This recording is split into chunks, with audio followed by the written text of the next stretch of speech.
I love our next fight at welterweight. We have Max Griffin, and I don't know if he knows the popular or formerly popular Canadian kind of alt-rock, dark rock band 3 Days Grace, but he likes pain without love. Pain can't get enough. We have Max Payne Griffin taking on the assassin, Sung Kenan, and I love this fight for a lot of different reasons. Max Griffin's one of those guys that just does not go away. He's like, I don't know, the cat. The cat came back the very next day. Max Griffin always comes back. You watch his fights, and without a doubt, you enjoy them because he employs a boxing-heavy style. His footwork's kind of herky-jerky. He kind of moves all over the place, and he usually has pretty good wrestling to fall back on.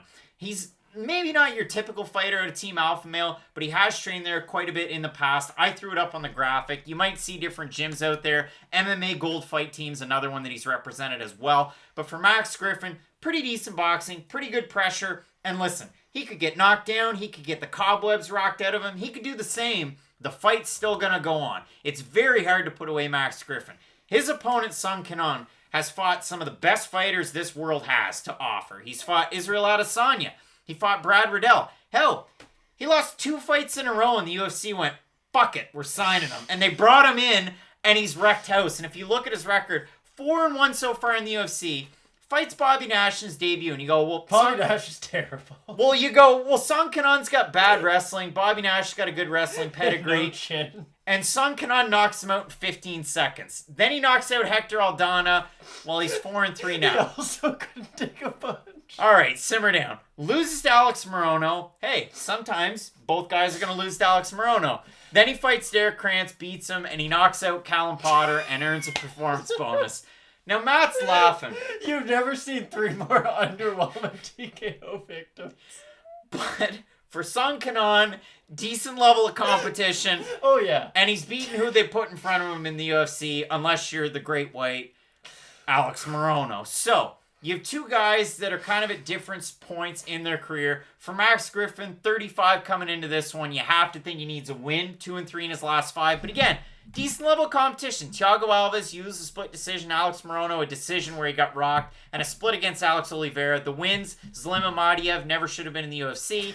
And in his last one, Ramiz Brahimaj, who took it on short notice, and he blew his ear up. This is going to be fight of the night without a doubt, guys. I'm really excited for this, because Max Griffin, listen, we talk about him like he's won 7 UFC titles, but he is the same age as LeBron James, and at a certain point, you are going to start to slow down, and that's what worries me. At 35, welterweight's one of those weird divisions where it is a bit of an in-betweener. You can be a guy like Wonderboy Thompson, who, yes, his nickname's Wonderboy, but he's almost 40 years old, and he's still very fast for the division, has the reaction time, but I think he's a bit of an anomaly. And you look at most of the other guys in the division, Tyron Woodley's another example. You see him as he starts to age, Robbie Lawler, but that was more due to damage, I think, than anything. But Woodley, when you do start to get older, you can't keep up with these younger fighters with a higher volume, and you do just become slightly more defensive. But for Max Griffin, he's kind of gotten wilder the longer that he's fought, and the Thiago Alves fight is the fight that I always go back to, because Thiago Alves, shouldn't have won that fight, and I love Thiago Alves. I'll probably never admit that he's supposed to lose a fight, but that fight was really back and forth. He gets dropped at the start of that fight. It was as close to a draw as you could probably have without actually, having a corrupt judge, but it was a very close fight and it was back and forth. But Griffin's one of these fighters who, when he gets rocked, that's when the fight really starts. It doesn't start until he gets hurt. And it's not a great attribute for a fighter to have, but if you're looking for a fun fight, that's what Max Griffin's going to give you. Go back to the Mike Perry fight, because that's the best version of Max Griffin we ever saw, and this one we're going to have to bring age up. I always think, he beat Mike Perry, 8 months ago? That fight wasn't that long ago. That fight was almost 4 years ago. It has been a while since Max Griffin kind of had his marquee win in the UFC, and that's what worries me in this fight against Sung Kenan. He should win. I think he's the better striker. I think he has more power. I think he's the better wrestler.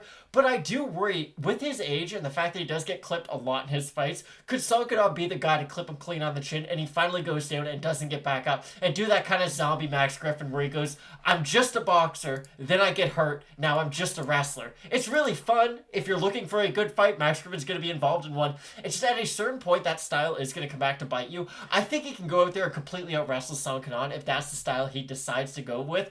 But Max Griffin's not your traditional wrestler like Curtis Blades where, I'm just going to go out there looking for the takedown. He's going to strike because he is a very good striker, but he can get clipped, and that's what worries me a lot in this fight. And if you look at Sung Kenan, this is where it gets really weird.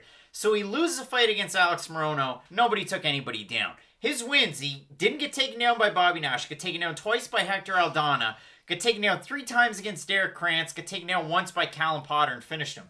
It's so weird. And you look at his style, throws great body kicks, puts everything into his combinations. He's there from pillar to post unless he gets finished. And if you want a great fight, well, you had a fight of the night against Alex Morono. And if you look at poor Max Griffin, wasn't a fight of the night, but I consider it a fight of the night. I thoroughly enjoyed that fight.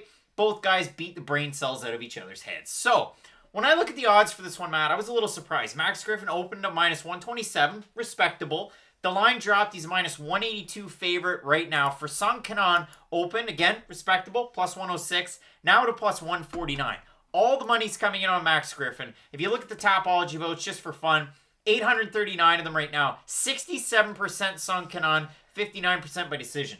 The money's coming in on Griffin. The fans have Song Kenan to get the win. What are you thinking here?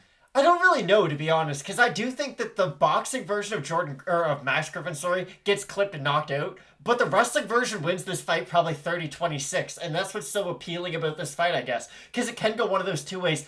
I'm going to pick Song Kenan. I might change that pick on question mark kicks. I'll be very open about it, because I'm very on the fence, but I'm going to pick Song Kenan. I do like the accuracy of his shots. I like his investment in the body work, and if he can work the body enough to take away some of the cardio of Max Griffin, it'll make it a much more fair fight in that second and third round, and I do think Song Kenan will be able to clip him at some point. The funny thing for Max Griffin, so he fights Ramiz Brahimaj. You don't want to take Ramiz down. He's pretty adept on the ground. So he strikes with him, and he finishes him. Now, his ear blew up, but it was an accumulation of damage. Max Griffin looked amazing in his last fight. You look at the losses. Oliveira takes Oliveira down. He takes Alex Morono down 4 times. The fight against Salim Amadiev, complete performance. Now I get it. Majority decision, whatever. He looked good against Salim Amadiev.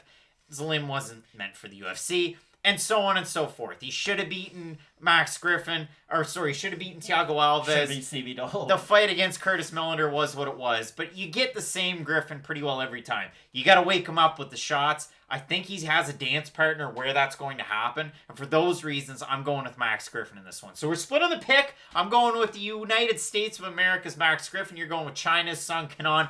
Love the fight, though. Possible fight of the night. It should be a great one. Really looking forward to our entire card. Gillespie, Riddell in the co-main event. Brunson, Holland in the main event. Keep locked in with Fight Night Picks, Matt, as we always say. Let's get into it.